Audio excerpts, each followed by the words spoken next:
Yeah, but where is that the camera? Yeah, the one in the over here. Okay, so okay. Okay, great.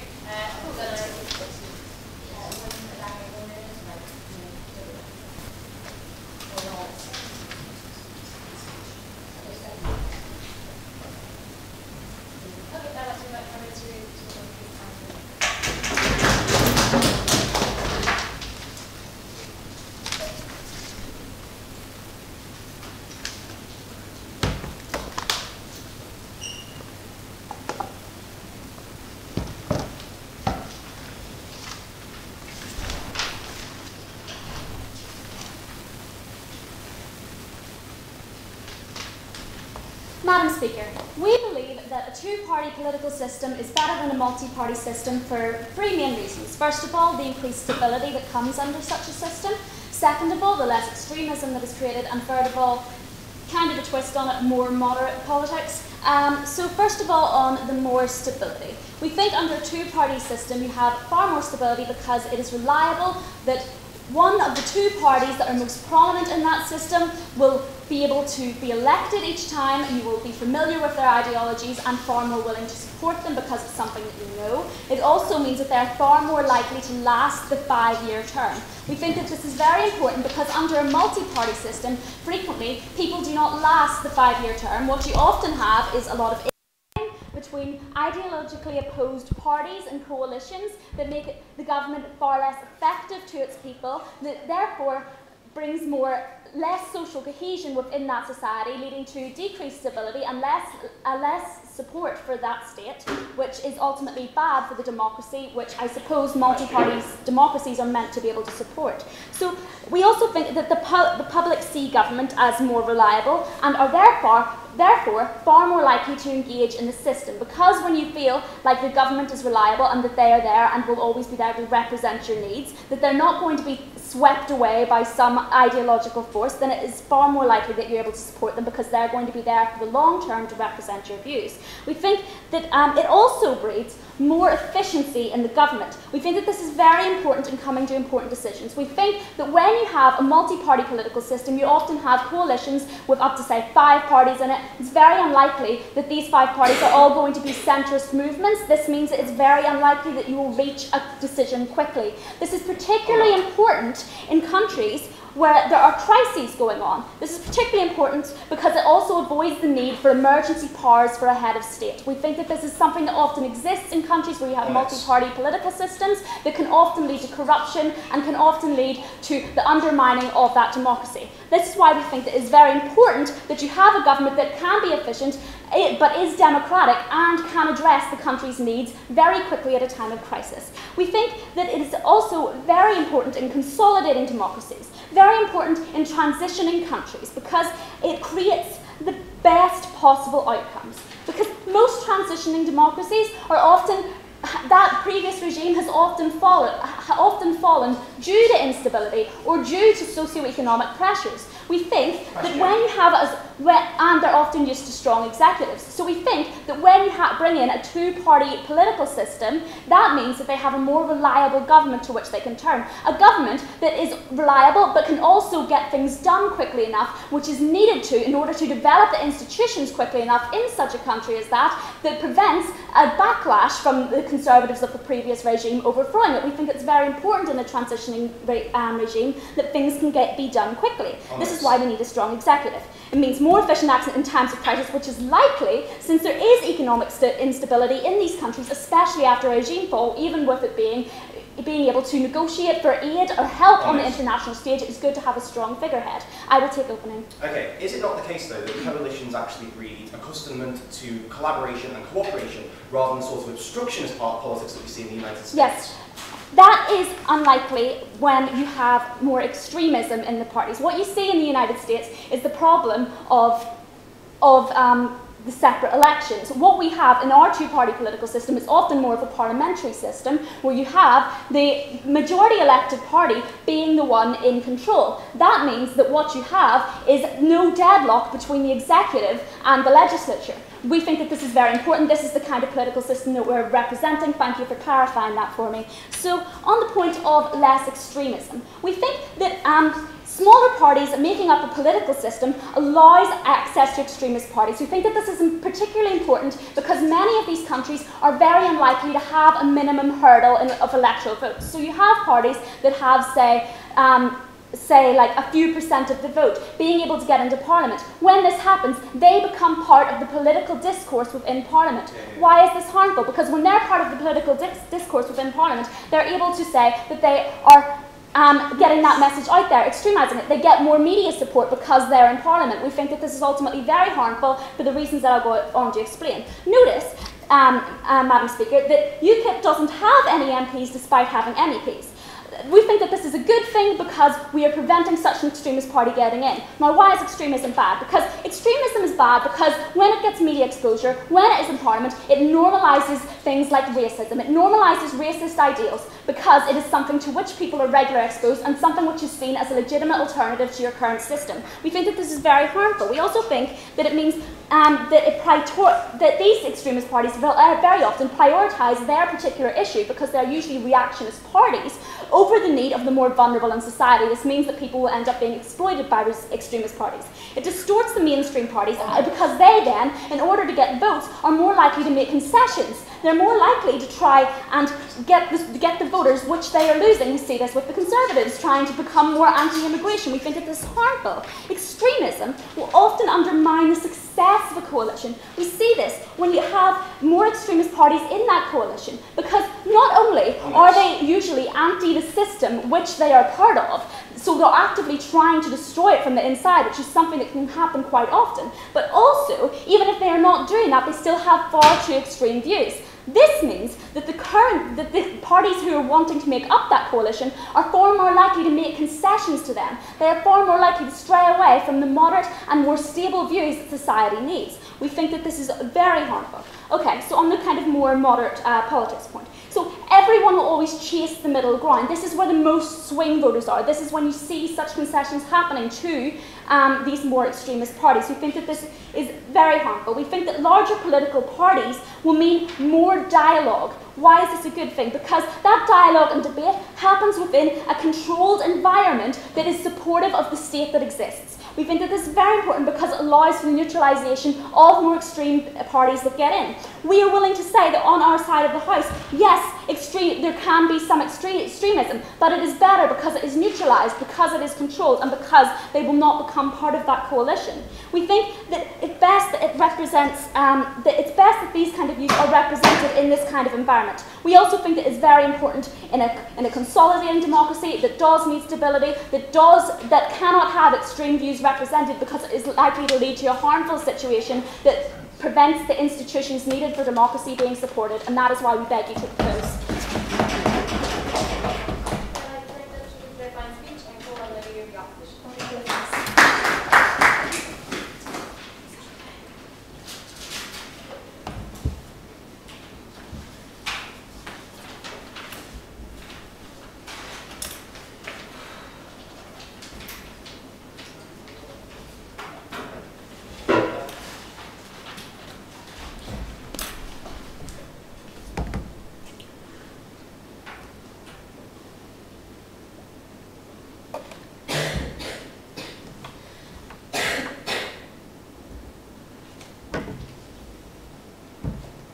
Heard was a strange picture of democracy, because while democracy is about governance, and that's important, and we're going to talk about that extensively in our case, the reason we have democracy isn't just that it's an efficient way of producing policy, but that it represents the wishes of the people who live in that society, that it represents the desires that those people have for the policies that they want to see enacted. And that is a vital principle for democracies to carry out. We're going to tell you that multi-party systems do that much more effectively. So, some clarification before I get into my material. We think that there are two criteria that democracies need, that democratic systems aim to fulfill. The first is to be accurately representative of the wishes of their people and representative in an effective and meaningful way. The second is that they deliver good governance. We don't think that that necessarily means any specific policy outcomes, but it does mean governance being delivered in an efficient and reasonable way. What our stance is that we are happy to defend systems like the UK's, where there are three major parties, like Germany's, like France's, where coalition governments, multi-party governments are regular. On the flip side of that, their side has to defend two-party systems in general. They can't pretend that the United States is a fringe example in this debate. It's not. They can't run away from the United States, and nor can they run away from the implications that the example of the United States has for the way that two-party systems work in general. We're going to be talking about that quite extensively. So, I'm going to bring you 2 points of substantive which correspond to that. Firstly, about democratic principle and how representation is better achieved. Secondly, about democratic practice and how we get better governance under multi-party regimes. Before that, 3 brief points of rebuttal.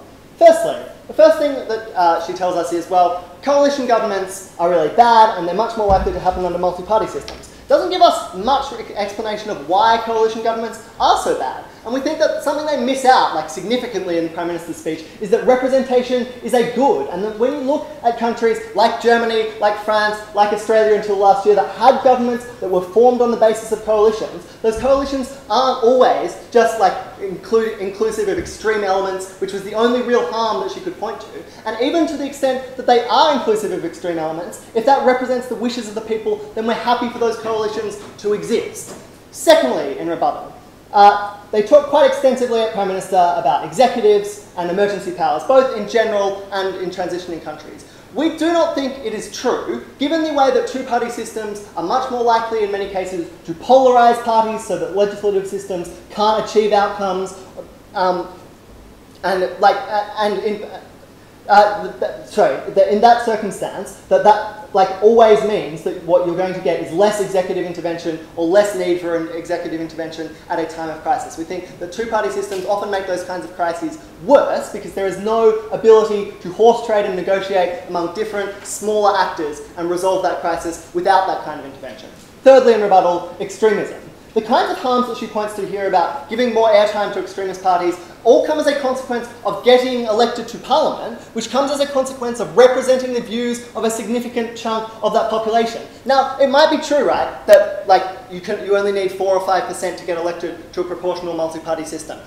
That's right, then you get 4 or 5% of the representation in that parliament. The idea is that those people are represented, not disproportionately represented, but they are represented, and we recognise on opposition that there is a good here. There is a good to that representation, even if we're not in love with the policies of UKIP or of the National Front in France. There is a good to those parties being represented. The second thing we'd say in rebuttal there, though, is that two-party systems aren't immune to extremism. What they do is either include them in ways that I'm going to explain are more harmful, as with the Tea Party's integration with the Republican Party in the United States, or they exclude them and foster extremism, because 5 or 6 or 10 or 15% of the population of this country supports those views and supports that party, but it can't get in. It's locked out by the hegemony of that two-party system. That fosters and encourages that extremism to become more extreme, to become, in some situations, violent at the prospect of their being excluded by the structure of that system.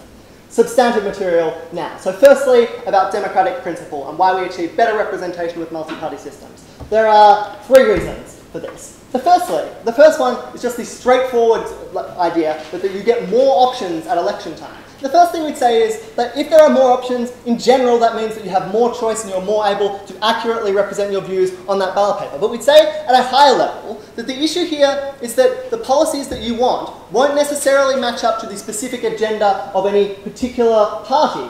And the representation that's important to democracy is important because it allows people to have a say and to have direct impact on whether policies are implemented for them. So it's not enough that they chose one package as preferred to another package. What is important is that people get the policies that they actually want, and that is what representation is about. That's much more likely in multi-party systems because you have a lot of different parties that can say, well, we're opposed to immigration and we're to the right on economic issues. And then another party that might be opposed to immigration and to the left on economic issues. And other kinds of options like that where two-party systems don't allow for the different combinations of issues that people might care about to differing degrees. When you get different parties, you allow people to make those kinds of choices more meaningfully, and that means that the representation you get is better. Secondly, we'd say that two-party systems find themselves in a dilemma where their parties either converge to the centre or are captured by their fringes. The case of centre convergence, I'll take you in a moment, is where parties move to the centre in order to capture the largest share of the vote. So that's what you saw in Australia about 10 years ago when you get two parties that both want to capture the same voters and put forward essentially the same menu of policies. Go. When most parties in multi-party systems do not have sufficient majority to ever pass legislation, What do they do in order to get it through? Right, they build coalitions, they cooperate with other parties that also got shares of the vote. They find policies that are mutually acceptable to a larger share of the population rather than just acceptable to a bare majority as you get in two-party systems. Back to this point, fringe capture. In the United States, this is the phenomenon that you see where the Republicans need their whole party. They can't look across the aisle because that would be conceding to the other side, the opposition in what is an oppositional two-party system. So they need to keep the Tea Party on side in a way that if the Tea Party were a separate party in a multi-party system, the remaining rump of Republicans would be able to make deals with moderate Democrats, would be able to represent the wishes of the country rather than being captured by that fringe element who they have to keep on side in order to keep their majority in the Congress.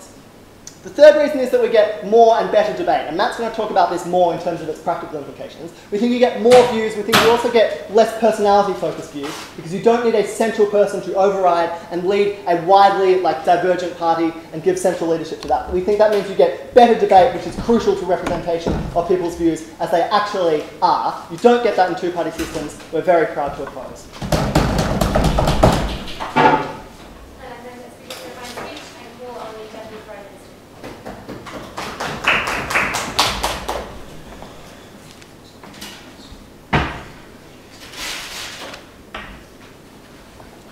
So, I mean, Madam Chair, we don't exactly get a lot from the opening speaker, but what he does tell us is, under his world, he thinks voters get to express a more accurate or more specific choice as to what they actually want, right? But this is fine. We can accept that if you have more choices, then you can have a slightly more nuanced expression of your preferences. But the problem is, this doesn't translate to the actual government that you get, and doesn't translate to the actual policies that govern your life. So we think for the token gesture of being able to put a cross beside something that's slightly more aligned to you than a generalised line to you that might actually give you a greater connection with policies that are actually going to be enforced, we think this is probably better on our sort of side. But moreover, as I go on to talk more about, coalitions necessarily require compromise, okay? So what they're doing is misguidingly telling people that their nuanced preferences do matter, that you can vote for specific things, right? We think it's worse at the point at which you set up a system where your slight preferences seem to matter and they get cast aside at the point that they actually have to be translated into government and they have to make compromises and lose all those positions that you thought you voted for in the first place. At least under our side, you know that you're already voting for the sort of leftish or rightish compromise that you're actually going to be governed by. We think this is better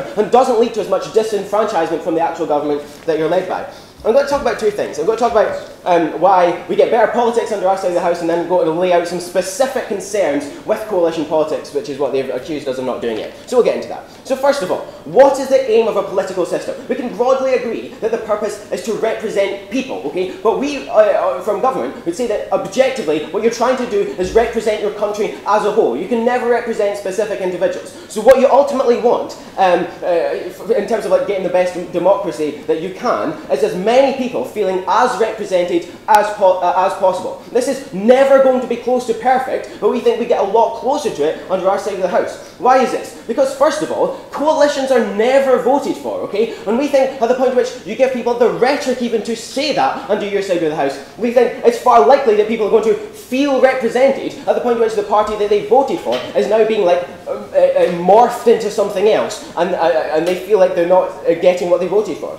But moreover, we think in a two-party system, first of all, whoever's governing you can at least claim that they themselves, in that pre-existing compromise, already got the majority of the vote and the mandate of the people, okay? And we think that's, first of all, easier to accept for people both in the majority and the minority. But moreover, we think this is more likely to be close to what the minority, the below 50%, voted for anyway. Why? Because we push people towards centralist politics. Why is that? Because in a two-party system, your only scope really for gaining votes off the other side is in the middle. You're concentrating on swing votes in the centre. This is why you necessarily become closer to the other sides. They can stand up and talk about the extremists being incorporated all they want, right? But ultimately, they're only ever going to be incorporated under one side. You're not at risk of losing your right-wing extremists to your left-wing opposition. So you're always being brought closer to the centre. So you're given a better representation of the people as a whole. We think this is probably a good thing. Moreover, we think this leads to divisive politics within certain groups that might be more powerful actually being aligned. Why is this? We think at the point at which you have two slightly different shades of left, and you've been campaigning against that slightly different shade of left, when the one that you don't vote for actually gets into power, you feel less like associated with that government than you would otherwise. Okay, we think you're less likely to feel a connection, and you're less likely to feel represented under that model if feeling represented is the metric that they want to go on for. And finally, briefly, we think under our side you're more likely to maintain a connection with like constituency MPs, and local issues are more likely to be promoted, at least comparatively, better than their side of the house. When generally, in order to achieve any sort of broader party system and some sort of proportionality, you need larger groups. We think you're less likely to have a direct connection there. We think this is bad on a comparative for local politics. Moving on to my second point, and crucially, the specific harms of coalition politics. Okay, so first of all, we think this incentivizes the very figureheads that they don't want to have. Why is this? Because smaller parties often involve a buy-in to a specific individual. We think this is really harmful rather than a wider ideology. We think this, first of all, potentially affects the longevity of a party at the point at which its entire success is built around an individual's character and consistency, etc., etc. We think this is harmful in terms of long-term policies. We think what we do under our side of the house is, first of all, ensure that like, you do get the full four-year term or five-year term, allowing you to carry out policies, actually get things done. But it's not just being able to plan for 5 years. It's being able to have an ideology that will last and be accountable for 25, 30 years. We think that's positive and a benefit that we get under our side of the house. We think under their side you get less critical assessment of ideology rather than just buying into individuals. Next. No thanks. We say they turn any sort of concession politics that they think they get is actually aggressive politics. Why is this? Because first of all, when you need coalitions, you're going to want your leaders to compromise as little as possible so you actually get what you wanted. There are two really important consequences of this. First of all, this necessitates starting from a more extreme position. We think this is so that you can afford a compromise instead of broadening the ideology that you were going for. Okay? We think this is harmful at the point at which you're normalising more extremist rhetoric. But crucially, and secondly, this encourages the sort of loud and shouty leaders that people think won't compromise and will really fight for their cause within the context of a coalition. We think this is really harmful. Why? Because one, it makes actual successful compromise less likely in the first place, but two, and crucially, this perpetuates a stereotype of the sort of person who is a political leader. Typically, someone male, loud, argumentative, and speaks fluent English. Can I take it? Yes. Who is an American communist supposed to vote for if they want their voice to be heard? Okay, look, if an American communist votes for a minority communist party, right, you're not going to affect government anyway. To the extent that you just want to express the fact that you support communism, you can do that through other avenues. The political avenue, in terms of like your actual vote, is always going to be unsuccessful in terms of influencing the actual government that you get. If you want to, as an individual, say I like communism, then you can still do that anyway. You can have like marches, you can post a blog, right? But under both sides, you're going to be equally ineffective in the political sphere. What else have I got to say? Finally, in terms of the problems, we think coalitions creates politics of small differences and otherizations. What do I mean by this? Okay, so we say even if you do get a coalition that's relatively successful within the context of that coalition, you're encouraged to emphasise all small differences between the different parts of that coalition. Okay, so this means scapegoating other parties and using other parties as cover for doing things that might be electorally unpopular. What's the consequence of this? This means that you can claim credit for all the good things and like blame all the bad things on other parties. If you think this is more divisive, you think this leads to bad politics, we think it's far better under our side of the house. Please propose.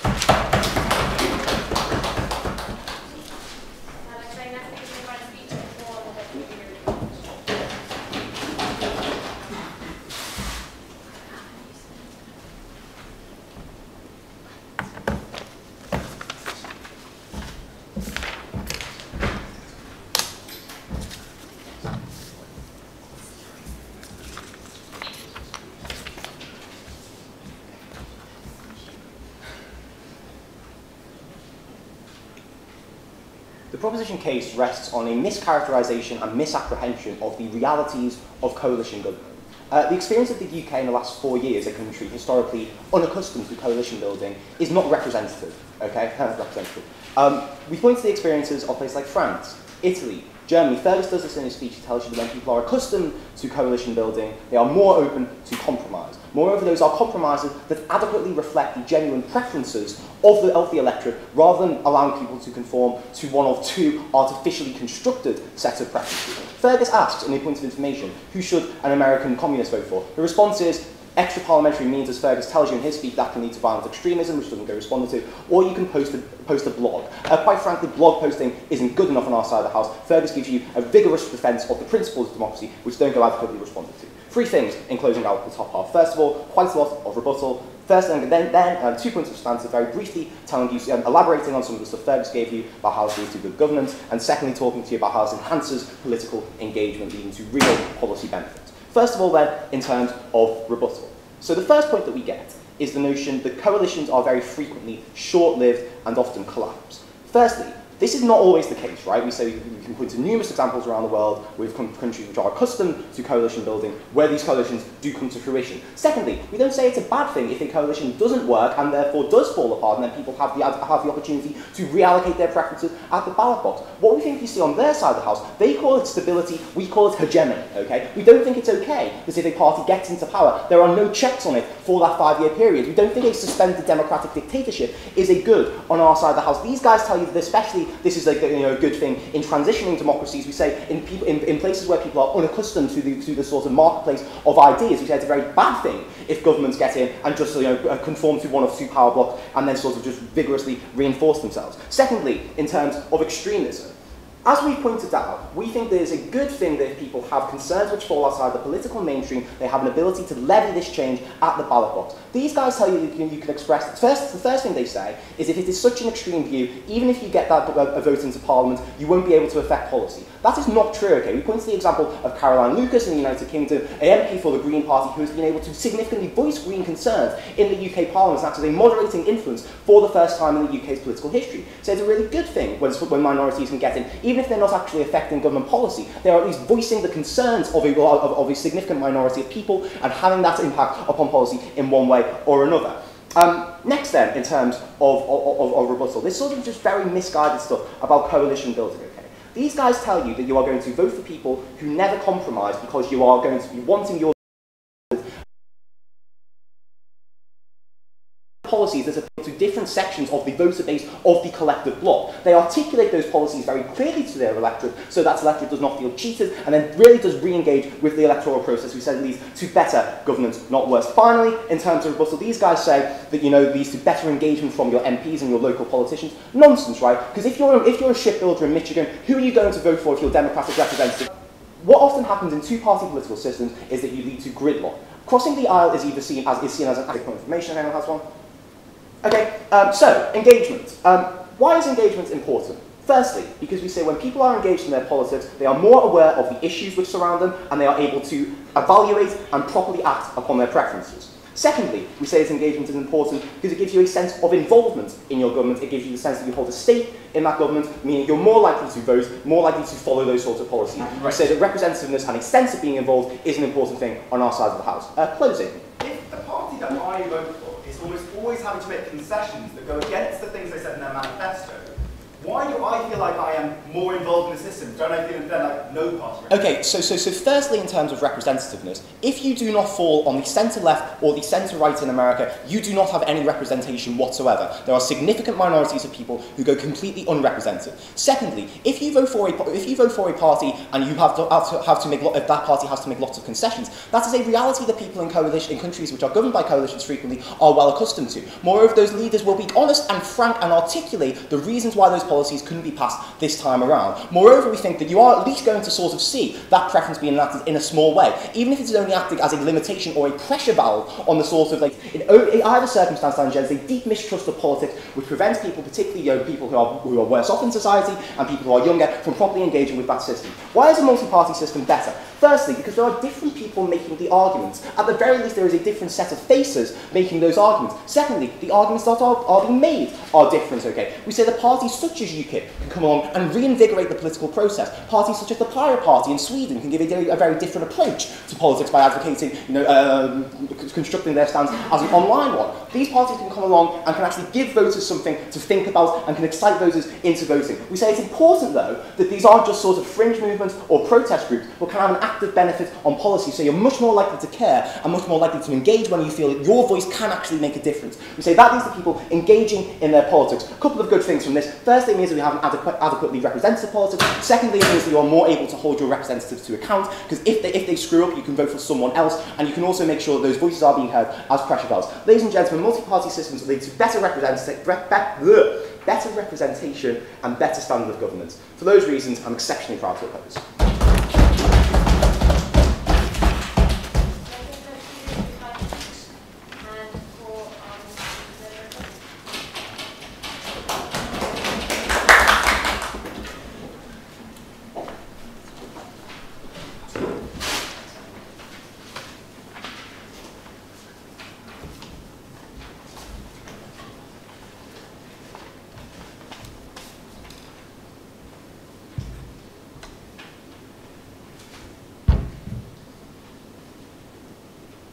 OO says that the best democracy is the one that actually represents people's wishes and desires. That's what we're going to give you from closing go. We think that actually what happens is that multi-party systems trick people into thinking that they can vote for what they want, that necessarily, it just drives apart the two things into extremism. Note that because the US is exceptional, right? The US is exceptional because there is such a strong sense of, importance of lobbies and the things that push parties from either side. So the NRA pushes the right wing to necessarily always have to defend, the right to bear arms. The Constitution pushes parties to have to defend traditional values, and that means that you get different things. Also things like, the Citizens United bill, which, was saying maybe we should limit the amount of money people can spend in the US. That got shut down by the Supreme Court as the idea that it was, freedom of speech to spend as much money as possible. Specifically, the US has so much money involved in its political system that it's already quite corrupt in a lot of senses. It's not necessarily the only way. We think you could notice the fact that the UK has predominantly really been a two-party system, except until very, very recently. We think the UK has actually been a much better example because people were able to do the things that they wanted, right? So, for example, people were able to do things like vote in Thatcher, and then when Thatcher did very, very bad things to them, they were able to have a swing vote that knows that you're going to get them out in the future, right? That knew that she wasn't going to come back. No, thank you. We think that is beneficial, right? We also see that in the UK, we had a rush for the middle instead of polarisation, so it's not true to say that you always get those kind of things. Next, when they tell us that communism, you can't impact it in a two-party system, you can't in a multi-party system either, right? Because you always ignore the Communist Party. You probably allow them to put through some concessions they have, but they're always going to be the moderate things that the communists believed in anyway. Therefore, you don't get any of the extreme views that Matt wants to be represented, because those things don't get put upon, because obviously they're too extreme for other parties to want to go onto them. We think that's not true at all in any sense. Secondly, when they tell us that you have no representation if you don't exist in the middle, we think people don't, as in if you exist on the fringes, we think most people don't necessarily just exist in one plane. We think most people can weigh up the things they most likely want. So I think it's much better if you're able to say, which of these two instances would you like? Would you like a party that is going to be more socially liberal, or would you like a party that is going to be more traditional value? It means at least you definitely know what you are getting. Instead of in multi-party systems, where the issue is, it is unclear necessarily which concessions will be made and which things that you believe in will get thrown under the bus. Right, so the dangers of coalition. These guys say the danger is that extremist parties get a voice and they get media support. That's correct. Secondly, though, what they get is concessions. So you see things like the Progress Party in Norway, as in Anders Breivik Party, which is strongly Islamophobic. They get a lot of support, right? Specifically because it's a multi-party system, and people know that by voting for them, they can get them some power. Unlike in two-party systems where there'd never be enough extreme people to vote for it, and most people don't vote for a party unless they think it's going to win and get some kind of power.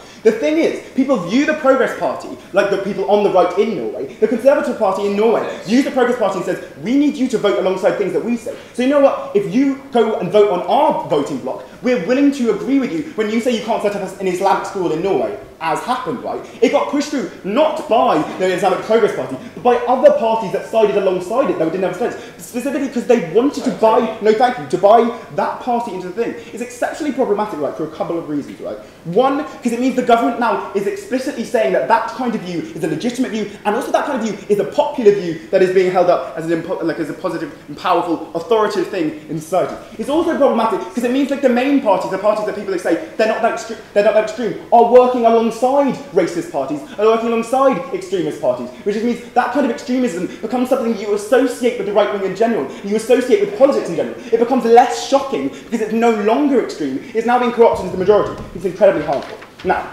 no thank you, harm to the voter.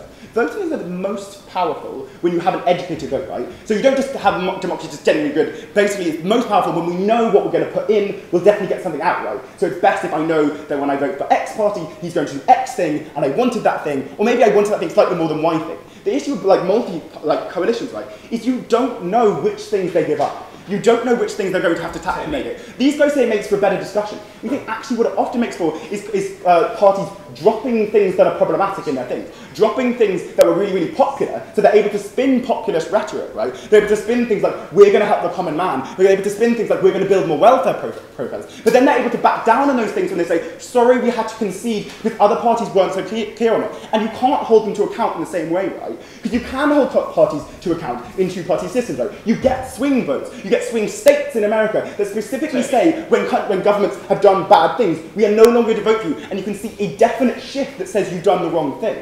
The issue is it's hard to castigate parties now, right? Because you don't know necessarily which party was in the wrong, or whether it was the one you voted for or any other ones, but also you don't know which one to go to, because you don't know any of them are necessarily going to be a hold up the things that you want. So you don't have the kind of democracy you want. Go.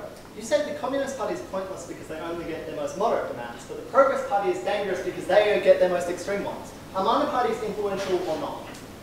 No, the Communist Party probably doesn't get communism, which is the big overarching theme of the huge change.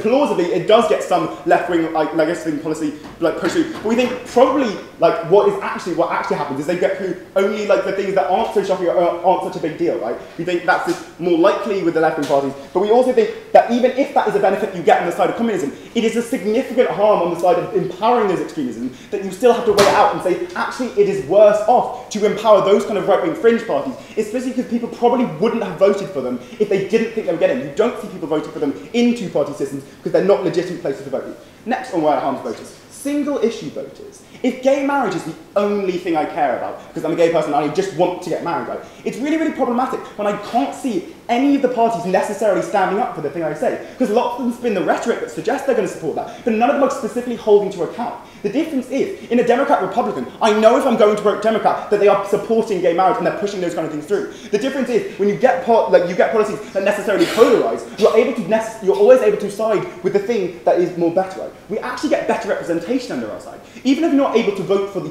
perfect party, the perfect idea that you think is the best thing, what you are able to vote for is the best of two worlds, the best thing that you most likely want, and you're able to actually get that, right? Because politicians are held to account in two-party systems in a way that multi-party systems just aren't. The best thing that we can provide on our side of the house is that we actually get representation, even if it's not perfect representation, it's plausible, correct representation. Proud to propose.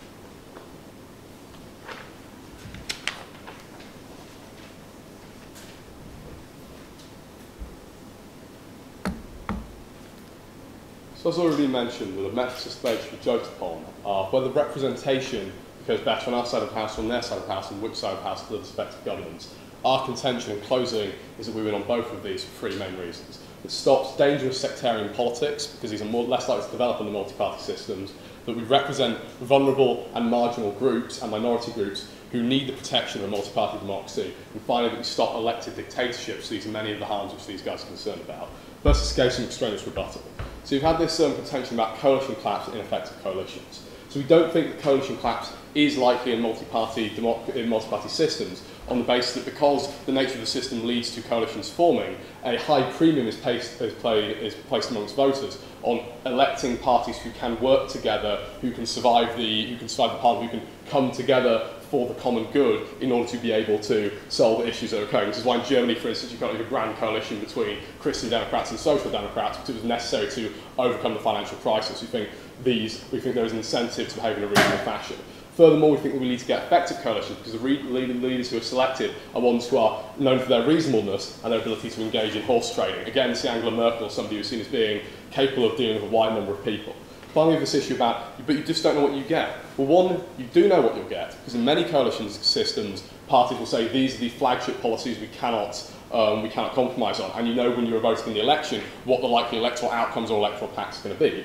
Finally, as I'll go into one of my main points of substantive, you're even less likely to know what you'll get under a two-party system, because in the eventuality that one party is collapsed and becoming ineffective, as often happens after a long period of governance, the other party, if it's been captured by people who are extreme, provided they are less unpopular than the one other opposition party, are basically able to ram through whatever policies they like. See Margaret Thatcher in the UK in the 1980s. Okay, first let's talk about a key issue in this debate, which is sectarianism, one which we haven't engaged in so far, which would bring you from an extension. So a two-party system is extremely dangerous in many countries where you're likely to have cleavages based on like ethnic, nationalist, or religious beliefs, right? So, for instance, Catholics versus Protestants in Ireland, Sunni versus Shia in many countries, Croats versus Serbs, or X other groups in Balkan states. So you think that the reason why people are likely to form parties on the basis of ethnic or religious identities under a two-party system is that these are fundamental to people's identity in a way that more abstract convictions such as political philosophy or beliefs about the efficacy of economic systems are not, because you are raised in this particular background, because these are the people you're associating with. And in many countries, people don't have the level of educational attainment or sense of civil society to build coalitions in other forms. So I think it's very likely that two parties are likely to form around these ethnic, sectarian and national identities. So in Ireland, the distinction between Sinn Féin, the Catholic party, and the Ulster and the Ulster Unionist party, the Protestant party. Or again, like Balkan countries, for instance, where you see groupings around ethno-nationalist groups. Why is this bad? So if you have if one of these parties is a majority, then you're likely to have a system whereby you have a majoritarian government based upon one particular ethnic group, and this party exists to further the ends of a particular ethnic or sectarian group. Why is this bad? Because I think they're likely to systematically exclude the other group, and this other group are likely to take forms of like extra parliamentary resistance, which are potentially very damaging. Furthermore, having a system in which the major cleavage is on grounds of sectarian or ethnic bases is likely to lead to poisonous politics. If you engage in the politics of the other, you, as somebody of one group, stand against the people of the other group, that they're the enemy and not people who you are likely to collaborate with in political terms. Why do you think we don't get this in multi-party systems? We think in a multi-party system, you can vote for the ethnic or religious party of your choice, but because there is a potential for there being many different parties, you can also express a left-right preference when you do this. You can vote for the party who predominantly represent one sect or one ethnic group, also of a certain economic position. We also think that you are now able to vote for, if you're somebody who does not, in one of these systems, who does not feel the need to vote for a party representing certain sex or ethnicity, you can vote for a group which now does not represent them, even if that's a small minority. See the Alliance Party in Northern Ireland, who managed to transcend the Catholic-Protestant divide, but can only exist because of a multi-party system which allows small groups to be represented. So why is this a good thing? So we're more likely to get collaboration and less likely to get dangerous sectarian politics, which can lead to both just exclusion of people and to more dangerous things such as terrorism or war. We're more likely to get these things because of the fact that if you do have these small parties in Parliament who aren't representing ethno-nationalist groups, we also get this because of the fact that it is now at least somewhat more plausible that the right-wing groups related to one ethnic or sex group will ally with the right-wing groups of, say, another group to bring them on board in order to make a coalition. I think this becomes more likely on our side of the House, and therefore you're likely to get collaboration between these. This means you're less likely to get whole groups being excluded completely. Why is this a good thing? Because we think that the politics then less becomes about a us and them, but also because of the fact that elites working together are no longer traitors to their particular group, and the fact that you are more likely to get elites working together who are forming beliefs in their communities which are less likely to be dangerous and sectarian. Okay, moving on. So why do we think it's the case that we are less likely to get democracy and choice and representation, and we're less likely to get what people vote for? No, thank you, not right yet. So we think that in many cases parties implode when they lose an election. They often go into the wilderness for 10 years or so because of the fact that once they've lost, they look in on themselves. They think, oh, what can we do to win the next election? Often you have factionalism. Yeah, go on. Okay, so if you live somewhere with huge ethnic tensions, probably what happens is you just get the same sectarianism with lots of different parties involved in it. If it's a minority party, this means the minority gets entirely excluded. You don't solve that on your side. No, we do solve this on the basis that now you potentially need to enter broad-based coalitions to govern. So for instance, I point you again to the example of Northern Ireland, where the only coalition that is viable is one that contains both Catholic and Protestant elements. Furthermore, even if you do get a situation in which this doesn't occur, then you're still more likely to have this under the two-party system. Okay, so you feel that so going back to the point I was talking about, so when a party gets knocked into the wilderness, they enter into fascism, they can become unpopular. Even they might even have a uncharismatic leader or issues of internal strife. Why is this a problem? Well, we think this is a problem because once this party is unpopular, once this party is seen as ungovernable, the other party in the two-party system can basically get away with whatever it likes, provided it is not quite as unpopular as the party in opposition. See the Labour Party in the United Kingdom in 1983. Thatcher was able to get away with whatever she wanted just because she was slightly less unpopular than the Labour Party. This doesn't happen when you have a multi-party system, because there's always the potential for them to be flanked by different parties, and there are many different parties in opposition. For all these reasons, proud to oppose.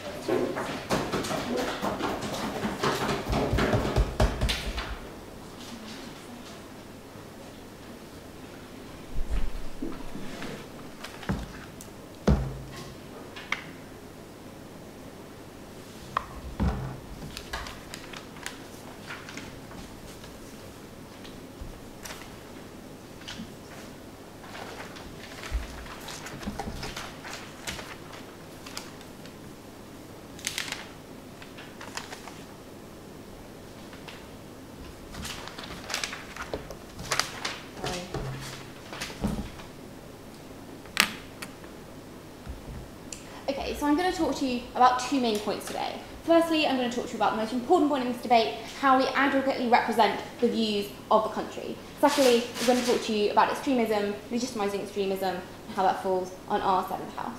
But first, some unintegrated rebuttal. Okay, so the first point on what we heard from the previous speaker about sectarianism and ethnic tensions. So firstly, we would say that we think it's exceptionally rare that in areas of high ethnic or religious tension that you do actually get these centrist parties, right? We think that in areas where it's so divided, it's very unlikely that you will get this party emerging in the middle just because it's already so divided that everyone is voting just for the other side, right? People don't want to be seen as the traitor who is even willing to go into the middle, right? Because in these areas you have long-term divisions, other things like that. So we think that those parties just aren't very rarely emerge in any case, right? So, other points of rebuttal. So in terms of what we've heard about multi-parties and fringe parties like the communists, like UKIP. So we've heard about the Communist Party in the US promoting opposition. So what we say about the Communist Party, just respond to the POI Toby got, is there are just so few in the US that they're never going to get any sort of substantive representation, the size of the states means they will never get anyone in parliament at all, right, because they are so fringe. In contrast, we see that UKIP just have very recently obtained a sufficiently large support to tip a balance where they are actually now viewed as some sort of proper political party. We think there's a big division between UKIP and the communists just because of the level of support they receive, right? So this means that now UKIP become unreasonably legitimised in a way they would not have been in a single party system if we just had general lobbying for the existing parties. No, thank you. So actually that leads me on to extremism. I'll talk about that first. Okay. So opening government told us that extremist parties arise. What Toby told you specifically is why in two-party systems you will just generally tend to get centrist views, right? Because these parties want to represent the majority, that's where the most votes are from the centre, right? So in most of these countries, if you're a left-wing party and you move slightly further to the left, if anything you're going to lose votes to the right. If you move slightly further to the right, you're not going to lose votes to the left because that's just not how it works. In terms of the US example that we've heard, we think this is quite exceptional in the sense that the politicization and divisions between the two main parties are just a result of the way the political system works. Insofar as these parties, because of the way that funding is just so important in the US, they're so dependent on lobby groups that are at the fringes, just because that's the way the lobby groups happen to fall, that these parties can't go to the centre as much as we would expect in most of these systems. We think that's just a quirk of the US system. We don't think that's to do with two-party systems in general. Additionally, opposition told you, opening opposition told you that like you get extremism when people aren't represented because like they, individuals want people to be able to represent their views, right? So no, what you see when you have these extreme views under two-party systems is that people like can lobby the existing party to like get reasonable concessions. No, this is really important if you like have like an extreme view that is like, sorry, if you have a view that's like a little bit fringe, but like not so extreme that like lots of people do happen to support it. So you don't need to like go to the length of like creating this whole separate party to support. You can actually like reasonably lobby a mainstream party, and if it's like a reasonable enough view, they will like tend to adopt it because like that's what they want, right? But Toby told us like the difference under their side of the house is that when you have this whole separate party representing you, like with UK, no thank you, like it makes extremism, it legitimizes it, right? Because you have this political party who like, it's seen as an acceptable view because they are a political party, right? If you go to like, if you see people debating on TV, these views, you're like, right, they're really clearly important people, they're in parliament, like, I like clearly their views must be like respected in some sense, otherwise why are they allowed on TV, why are they allowed in parliament, like why are all these people supporting them? It just intrinsically makes it like, more likely to you that you think their views are more acceptable, and it's more likely that people will like join with these things. Like particularly when, as Toby told you, like the main parties are working with these people. If you see David Cameron like somehow working with Nigel Farage in some way, we think it's like really really harmful. Because like just because it makes him seem like a legitimate political actor, we don't want to be, his views are abhorrent, we don't think that's a good thing. So now, and thank you, on to representing the views of the country. So this kind of fall between like having a two-party system, which like we've characterised as like left and right, versus like this coalition of like whoever happens to come up, right? So opening government like talked about the importance of having a clear ideology, like, so that you know who you are voting for. What Toby told you is precisely how one gets their views and interests like lost in coalitions, right? And the way you can't actually hold parties to account. Because what happens is that if you vote for a given party, like you can no longer be guaranteed that like what they say is in the manifesto will actually get passed, right? And it's far, far easier for these parties like to actually like drop policies they secretly like aren't so keen on, they just throw out as kind of a populist measure to gain more votes. So this is incredibly undemocratic in that you no longer can like accurately vote for, you no longer like, know who you're voting for in that sense, right? So because now, if you're in a coalition, a party can be like, well, we really wanted this like point that like was the whole reason you voted for us, but we couldn't quite get it through because these other parties that we have to work with just like wouldn't accept it. So it's their fault, it's not ours. We still like keep voting for us in the future because we will like keep trying, even if they weren't trying that hard, right? Okay. So second point. So opening opposition tell you that like it's really important like to give people views they can vote for, so like communism in the US, so like the Green Party and things, so that minorities don't get unrepresented. Well, like several responses to this. So firstly, firstly, it's just unlikely that you will get what you want, like because of the compromises in coalition, right?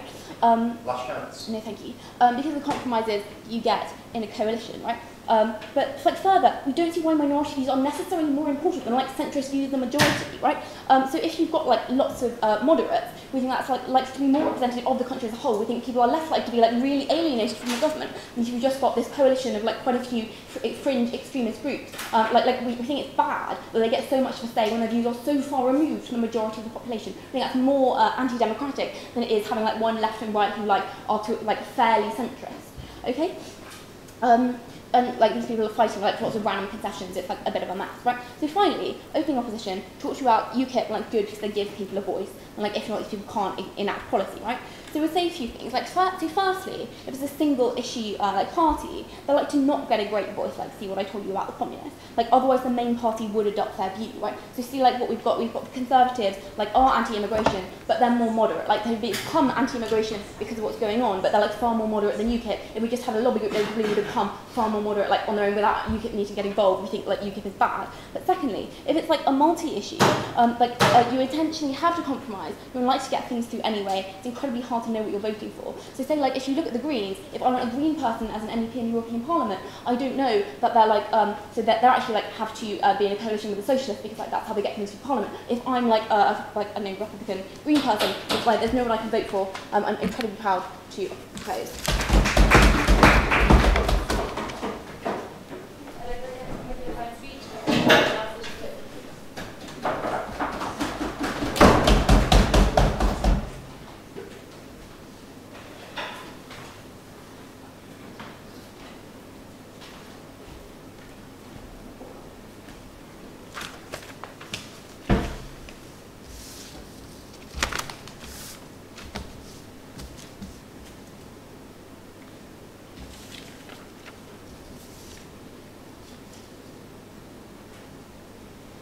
and gentlemen, I'm going to talk to you about two things in summation.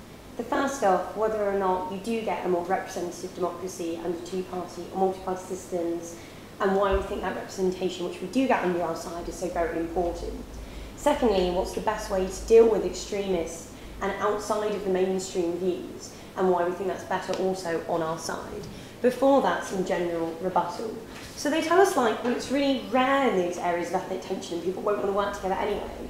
We think, like, one really important thing to remember about this is that this carries on for years after that first ethnic tension has happened. It's not the immediate aftermath, right? Like, it also happens years down the line, such as, say, the ANC in South Africa. Lots of people don't want to not vote for the ANC because they then see that as being against national unity and unity to that party that did such good things. So they don't vote for other parties that now could do things better for South Africa, or vote on right or left-wing lines because it would be seen to abandon that ideology.